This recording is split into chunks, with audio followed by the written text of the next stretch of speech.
Welcome to another episode of The Brand Called You, a podcast and podcast show that brings you leadership lessons, knowledge, experience, and wisdom from thousands of successful individuals from around the world.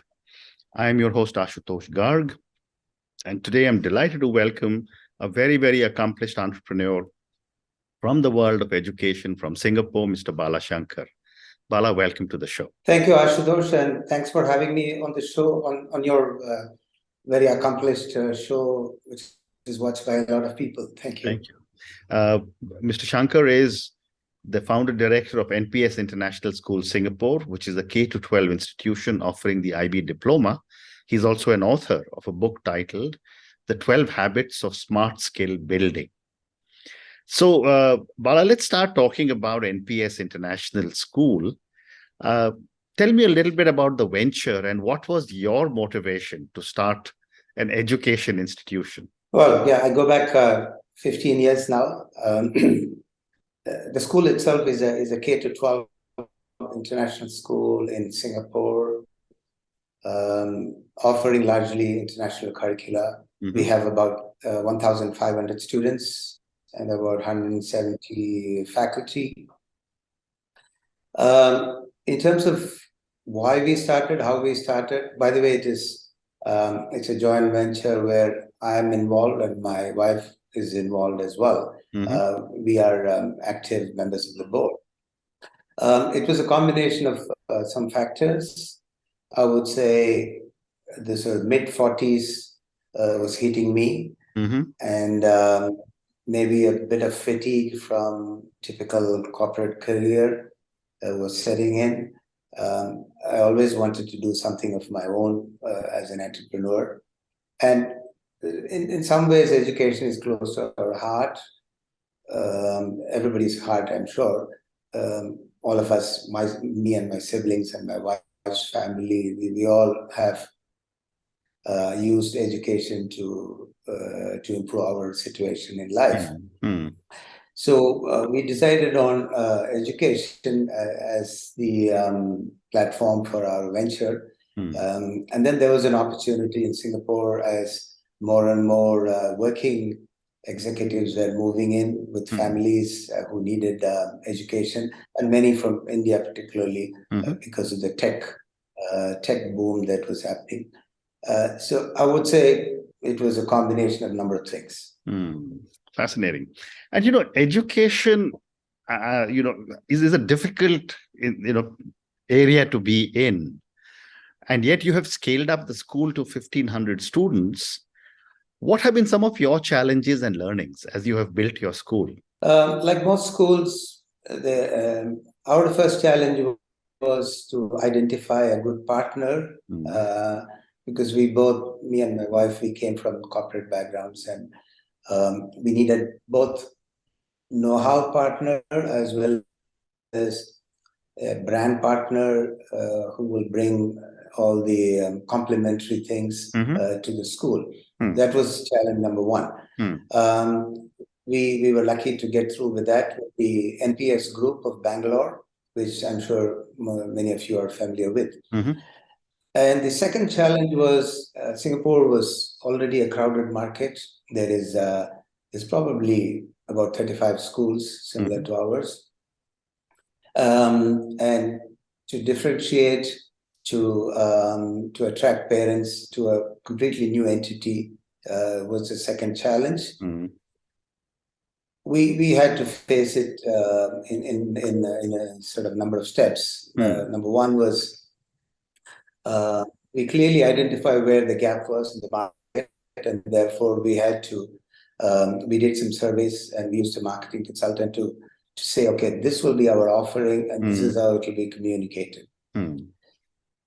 The second thing was a fee point, and we sort of chose some kind of a mid-fee point, which is called the affordable fee point. And the third is we built it around academic excellence, but at the same time, holistic education, value-based education, very strong development of individual character, and so on. So we had to come up with the package that was interesting and that was unique to the school.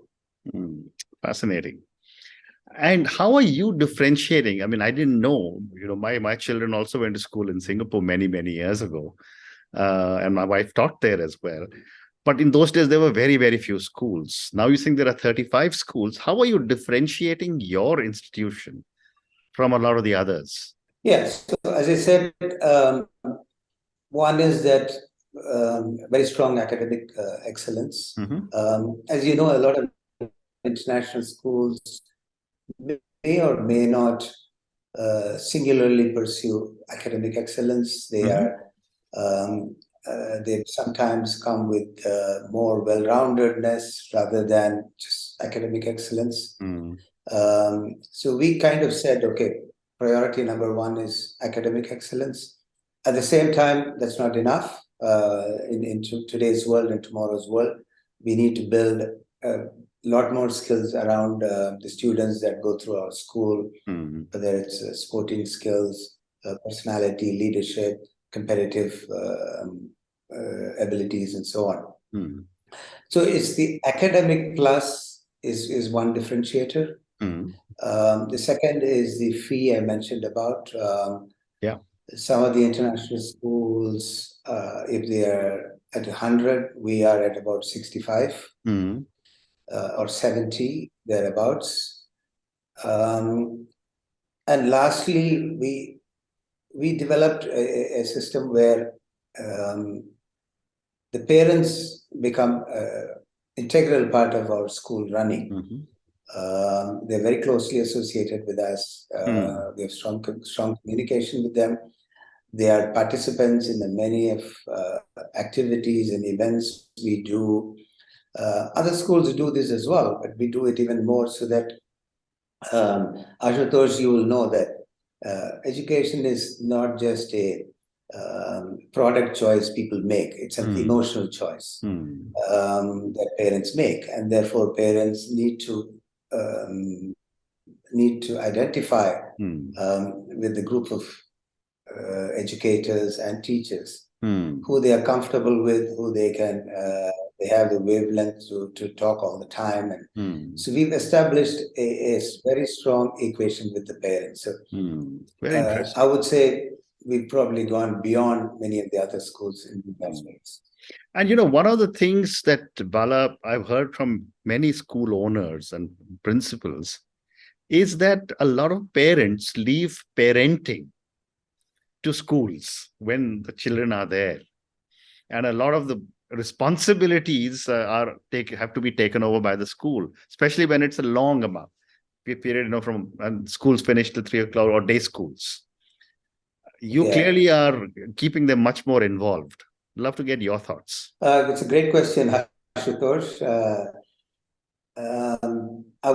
Thankfully, it's not all parents. It's only a few parents. Yes, people with both parents having successful careers end up sometimes having to do that. And in places like Singapore, there's an added element, which is your house helper. Because, many people have 24/7 help at home. And what happens is children grow up with the helpers most of the time. We even had one case where a student said he couldn't finish the homework because the helper was ill. Was sick. So it is a challenge. We are constantly educating parents. One of the early things which we used to do was that we said everybody wants email communication and WhatsApp communication and app and so on. That's fine. We will do that. But we also have a diary, and we write comments. The teachers write comments in the diary, which is meant to be taken back to the parents, and parents can write back. And we educate the parents to say, every day spend 5 minutes with your child, just 5 minutes. Peers on a number of things. And therefore, and also they need to be in front of educators and interacting with the educators. One of the things, for instance, we found was the students choose subjects when they come to grade 9 to study IGCSE. And most of the students prefer to come and talk to their teachers Mhm. about their interests and choices rather than have an online discussion.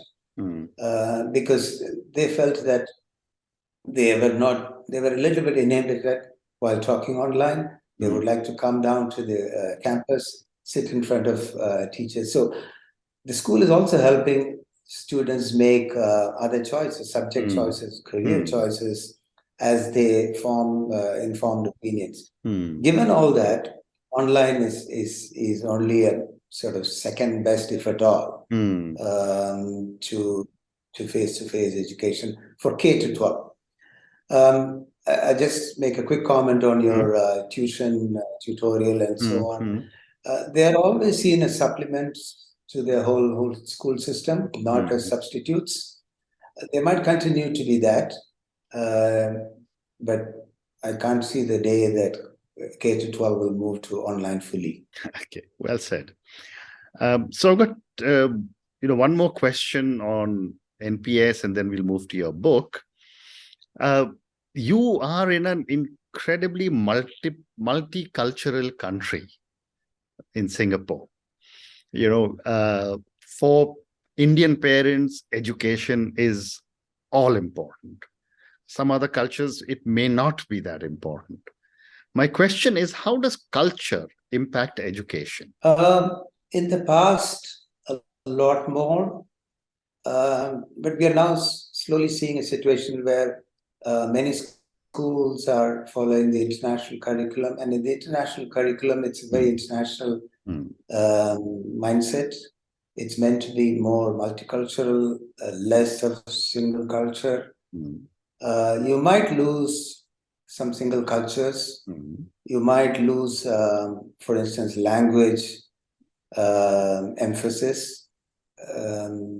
We do offer some of the Indian languages, but we find that even native Hindi speakers, for instance, want to study French or Spanish. Sure.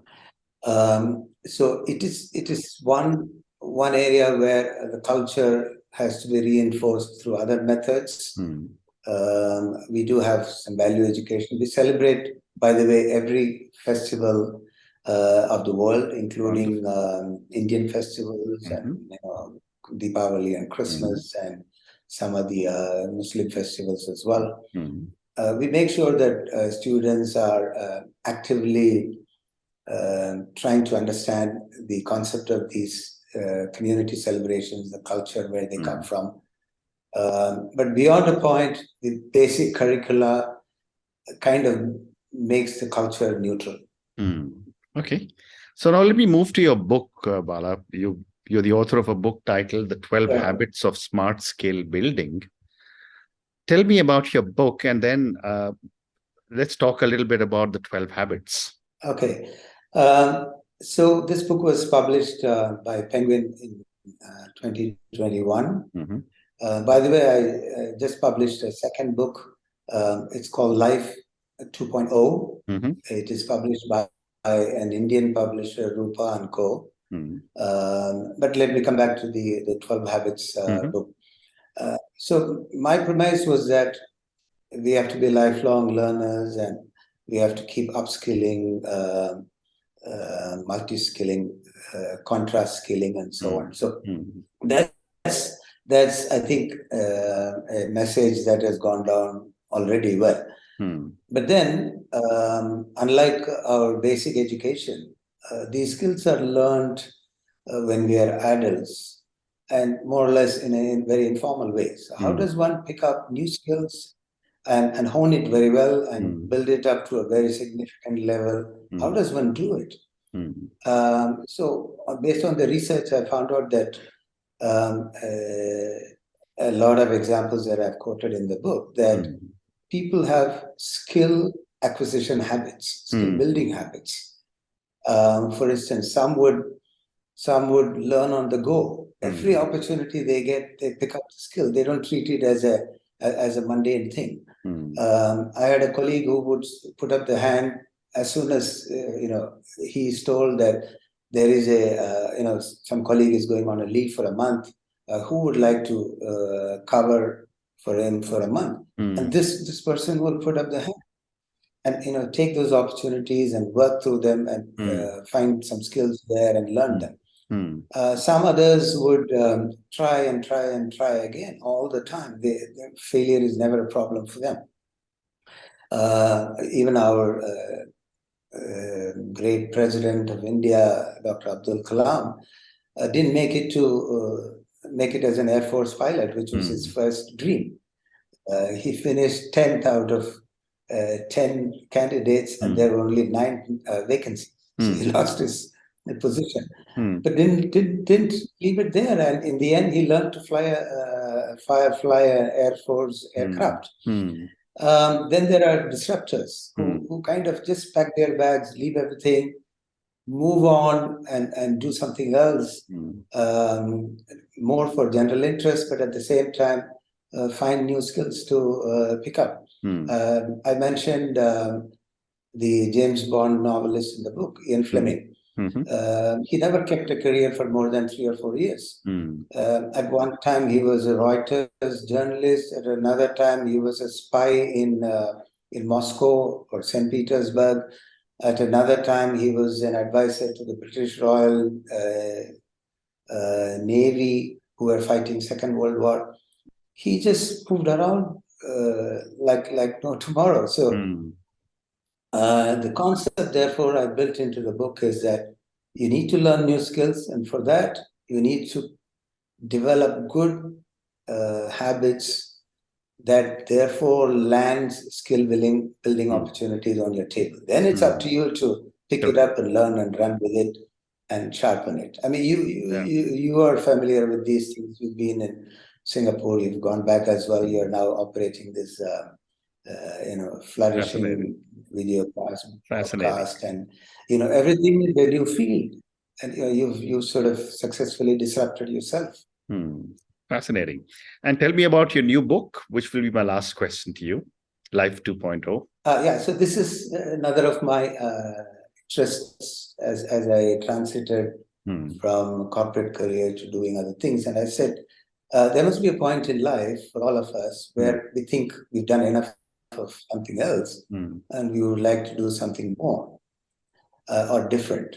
And also given that we are all living, most of us are likely to live well beyond 80s and 90s. So it's not like the past anymore, that at 60 you sign off a salary job and then you find another few things to do for another 10 years. It's no more that. You need to find something good for 30 more years. Correct. 25 more years, as long as you're healthy. So the concept in the book is that how do you set up your life in such a way that you create a good legacy for yourself? And what I mean by legacy is that, not everybody will be famous and be talked about, but everybody, however, matters. Everybody has a story to tell. Everybody has a good life led well, which they want other people to think about and talk about. So at some point, you reset yourself, and therefore, what are some of the things you would do differently from that point onwards in order to come to the final place where you say, okay, I've had a good life of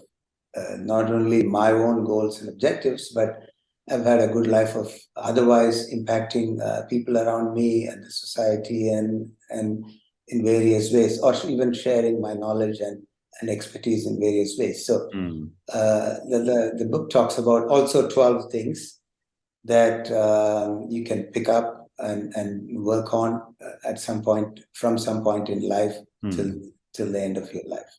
Fascinating.